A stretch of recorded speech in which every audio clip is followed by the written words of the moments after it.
right, coming up next here, we have Salmon and Fennec. Interesting. Now, I've also played Salmon a couple times before, and that's a matchup that I've kind of just won off of making stupid reads, where it's a very strong Absa player. But Fennec is a very skilled pilot of a very strange character. Shovel Knight is a character that's seen a weird amount of relevance for a character that hasn't been good throughout most of the game's lifespan. And I think that the change that happened a while back where Shovel Knight became able to jump cancel the forward air is a change that helped Shovel Knight immensely in an area he didn't really need help with. So you kind of just end up with this character who starts to touch of death view, but still also has a neutral that's held together by back air, popsicle sticks, and sheer willpower. While popsicle sticks in question being side special, of course. Right, joined here by the Viral Melon. Welcome, welcome. Hello. We're getting a very interesting matchup where Absa, I feel like, is a character that Shovel Knight probably struggles against a lot, right? Like a character that just does a really fantastic job of controlling space and has all of these like wacky like timing mix-ups and just makes it really hard for Shovel Knight, a character with just a very linear neutral, very specific drift in, like his very telegraphed movement patterns can be very difficult for him to get in. But Fennec, able to keep it going.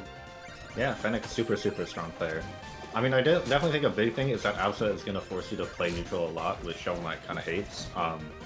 You know, not surprised to see the quick momentum nail here. I imagine like the items that help SK neutral will be really important here. Because like Absa will get out of combos easily, but then just sort of play neutral from disadvantage because she has like side B and so many good tools for that. But you know, does die easily like That'll that. happen. And that's really what SK is good at. Right. And we saw the Ghost Glove pick up there from Fennec. Not that it really came out, but that's one of those tools you were saying like would probably help a lot in neutral. And one thing I think that's really important about Absa is Absa's really good at disengaging being a disadvantage. It just has a lot of tools to get out of there, a lot of tools to recover at ranges a lot of characters can't cover. Shovel Knight actually having a really strange tool to counteract that, having that up air, gives him a bit of extra height to reach those heights that Absa usually wants to recover from. Yeah, the double jump side B from ledge is just not quite as good against like that kind of up air. Especially since Absa, floated character, light character, will just die super early to that. Oh, okay, Burr, flipper, kill. Like, who even cares, I guess. Is that what they call it? That's awesome. That's what they call it on Crag, and it's basically the same hitbox, so I'm counting it. Opting for Dynamo Mail here is interesting. We have seen 2 dare bounces off the cloud already, so I guess that sort of makes sense. Or maybe just didn't have the money for Momentum Mail. And especially giving you more options for coverage in terms of like just forcing more DI mix-ups onto Absa. Gonna be able to kill in a lot of egregiously early percents as we saw last game as well. But Fennec that's really definitely true. Yeah, I mean, Simon's doing a good job, like, just sort of tossing Fennec out and making sure these disadvantages last a while, but you're seeing Fennec is living to a really long time, and that's not really something you want to have happen when you're Absa, because you can get those up to upper kills at like 80 or 90, even against like a semi-heavyweight like Shovel Knight.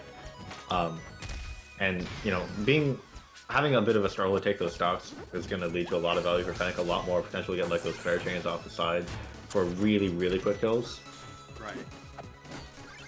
So I'd love to see a bit more, I guess, priority on getting those kills. Because I feel like Shovel Knight is a character where no matter who you play, getting the first stock is so important because Shovel Knight's the definition of a snowballer.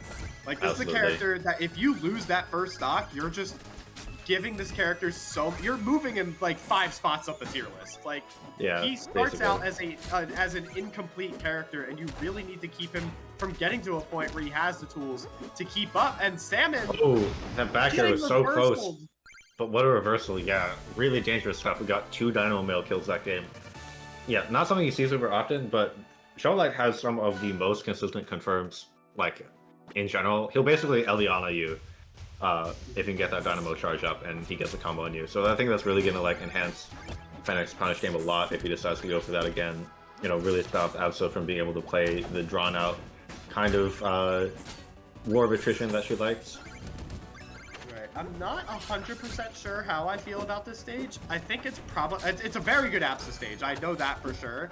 I personally like I've got Mobile Gear Enjoyer in my region. That's my Shovel Knight experience for the most part. And this is a stage I really do not like taking him to. I think it's a very good stage for Shovel Knight. It is. Basically anything that looks like FD will be good for Shovel Knight. My region's Shovel Knight, who I just fought, Minty, also loves counterpicking this stage. It's small, it lets him get in a lot easier. Also, the side blasts do help his recovery out a lot, because he can sort of up air over them. Doesn't have to worry about getting up B parried as much, and he can do like all that slide off jank that I'm sure you've seen to mix up people's parry timings. But yeah, like the main drawback here is going to be like you get up air to 60 and die, because it is Spirit Tree still. But so far, Fennec has avoided that just fine until now. Love the patience there from Salmon. Really good job. Calls out that early air dodge that Fennec has been going for on all of these situations and able to steal the stock off it, so very well done. That dare, really scary stuff.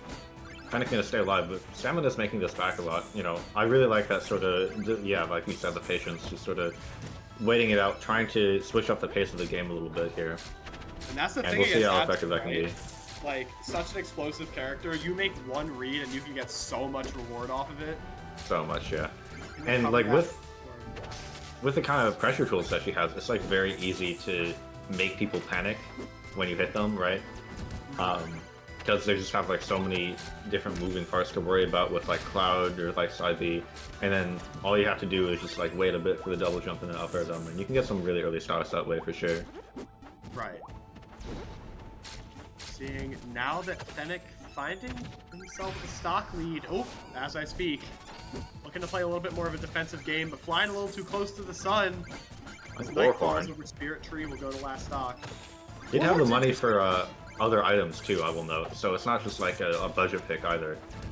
Fennec is very intentional about this. I suppose maybe just wanting to quickly finish things up here. Spirit Tree is certainly a map where I kill very early if you get like those extensions off the overhangs. Or just jump and do it. Why not?